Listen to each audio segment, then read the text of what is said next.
क्या आप जानते हो कि डॉक्टर्स की हैंडराइटिंग इतनी गंदी क्यों होती है?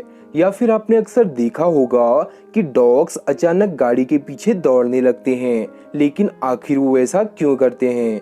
अच्छा, अगर आप मोदी जी के फैन हैं तो आपको ये तो पता ही होगा कि उनके साथ में चलने वाले एसपीजीज के कमांडोज के हाथ में पकड़े इस ब्रीफकेस में क्या होता है। अगर नहीं पता तो बिना देरी करे चलिए मेरे साथ फैक्ट के एक नए सफर में, जहां आपको बहुत इंफॉर्मेटिव फैक्ट जानने को मिलेंगे। तो चलिए शुरू करते हैं आज का सफर।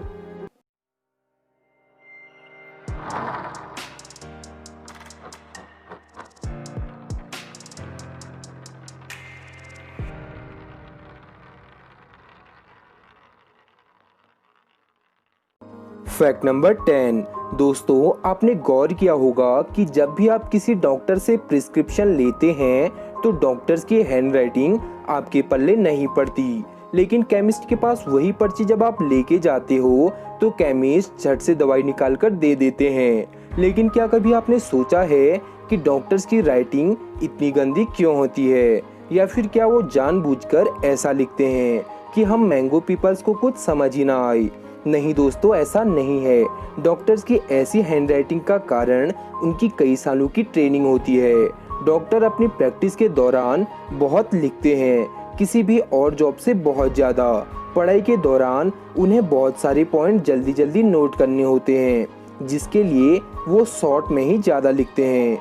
इतना लिखने के कारण वो जल्दबाजी में तो लिखते ही हैं, साथ में मेडिकल भाषा में इस्तेमाल होने वाले ज़्यादातर बड़ी टर्म्स को शॉर्ट वर्जन में इस्तेमाल करते हैं।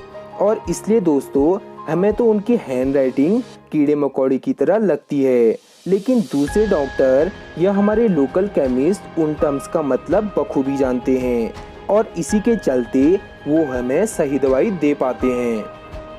Fact number 9।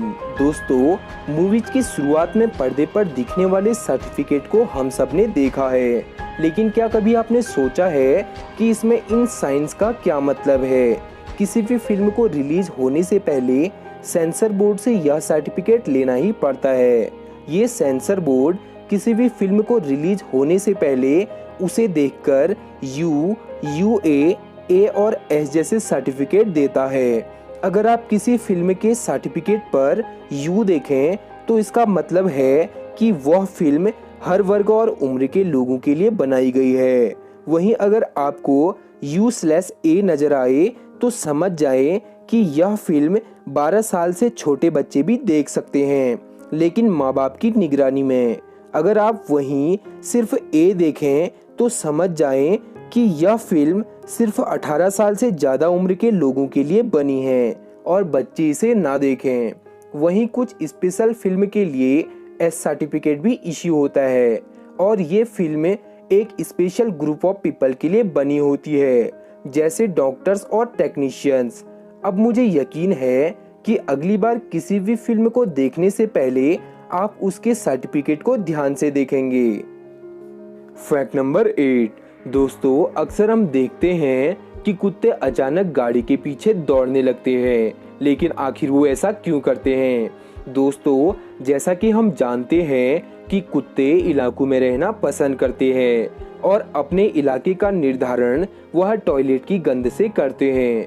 अब दोस्तों, अगर आपकी गाड़ी पर किसी कुत्ते ने टॉयलेट किया है और आप गाड़ी को दूसरे कुत्ते के इलाके में ले जाते हैं, तो वह कुत्ता उस गंध को सूंघ लेता है, और इस गंध को सूंघते ही वह प्रोटेक्टिव मोड में चले जाता है। उनको यह लगता है कि उनका इलाका खतरे में है, और यही कारण है कि उस गाड़ी को अपने एरिया से बाहर निकालने के लिए गाड़ी के पीछे भागना शुरू करते हैं।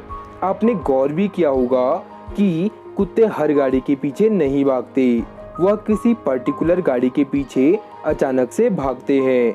रीजन यही है कि उस गाड़ी में किसी और डॉग के टॉयलेट की स्मेल होती है। खैर, अभी मेरा वक्त नहीं हुआ आपको छोड़ के जाने का, इसलिए अगर आज की यह वीडियो आपको अभी तक पसंद आ रही हो तो इस वीडियो को लाइक जरूर से कर लेना, और पहली बार इस चैनल पर आए हो तो चैनल को सब्सक्राइब जरूर से कर लेना। Fact number 7। दोस्तों, किसी स्टोर या मॉल में सामान खरीदते समय आपने देखा होगा कि बिलिंग काउंटर पर आदमी झट से सामान को स्कैन करता है और वह बिल में ऐड हो जाता है। लेकिन दोस्तों, क्या कभी आपने सोचा है कि कंप्यूटर को यह कैसे पता चलता है कि वह कौन सा सामान था? क्या वो इस सामान को देखकर पहचानता है?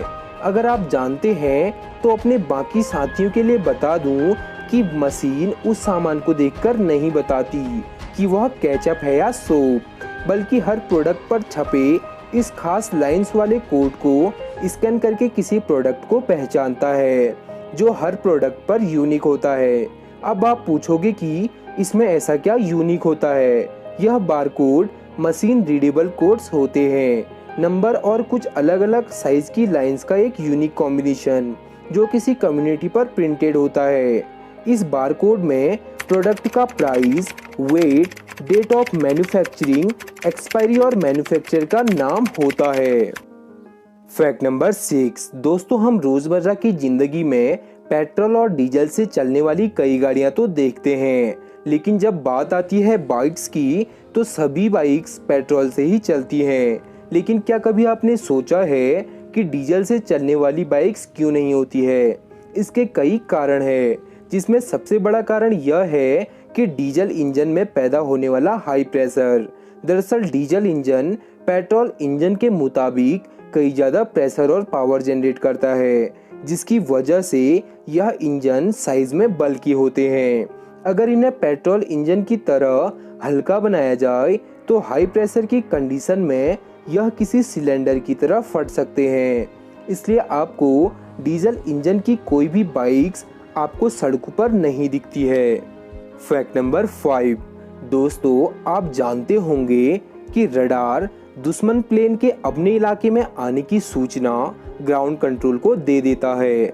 लेकिन क्या आप जानते हैं कि रडार के आविष्कार से पहले किसी कैंप को हमले का अलर्ट कैसे मिलता था? दोनों विश्व युद्ध के बीच के समय में जब रडार का आविष्कार नहीं हुआ था तो ऐसे में एकॉस्टिक मिरर और लिसनिंग डिवाइस का इस्तेमाल किया जाता था, जिससे दुश्मन के प्लेन के इंजन की आवाज मीलों की दूरी से बेस पर कैच की जाती थी। Fact number 4। दोस्तों, इस फैक्ट में एक ऐसी इंफॉर्मेशन है जो गिने चुने लोगों को ही पता होती है। आपने अक्सर देखा होगा कि पीएम के साथ जो एसपीजीज के कमांडोज होते हैं उनके हाथ में हमेशा एक ब्रीफ केस होता है। लेकिन क्या आप जानते हैं कि इस ब्रीफ केस में क्या होता है? आप में से कुछ कहेंगे कि इसमें इम्पोर्टेंट डॉक्यूमेंट रखते होंगे, कुछ तो इसमें न्यूक्लियर बटन तक बता देंगे, लेकिन इसमें ऐसा कुछ भी नहीं होता। इस खास सूटकेस को कहते हैं पोर्टेबल बुलेट प्रूफ शील्ड।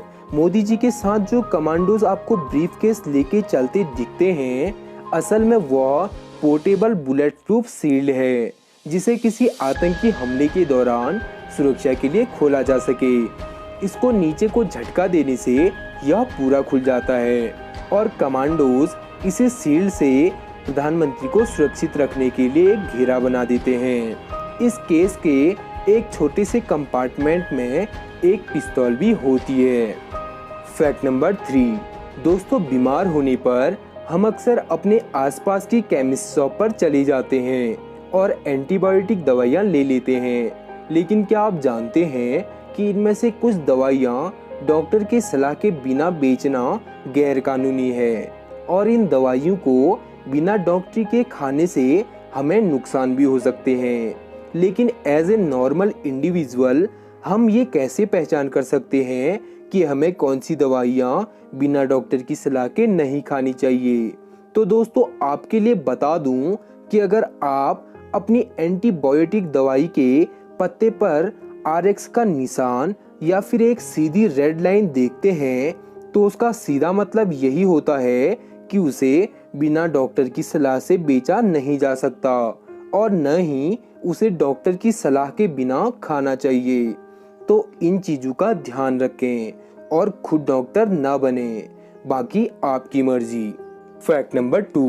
दोस्तों, क्या आप जानते हैं कि अंतरिक्ष में जाने के 6 महीने के बाद अंतरिक्ष यात्रियों का कद बढ़ जाता है। उनका कद उनकी वास्तविक ऊंचाई से 3% बढ़ जाता है।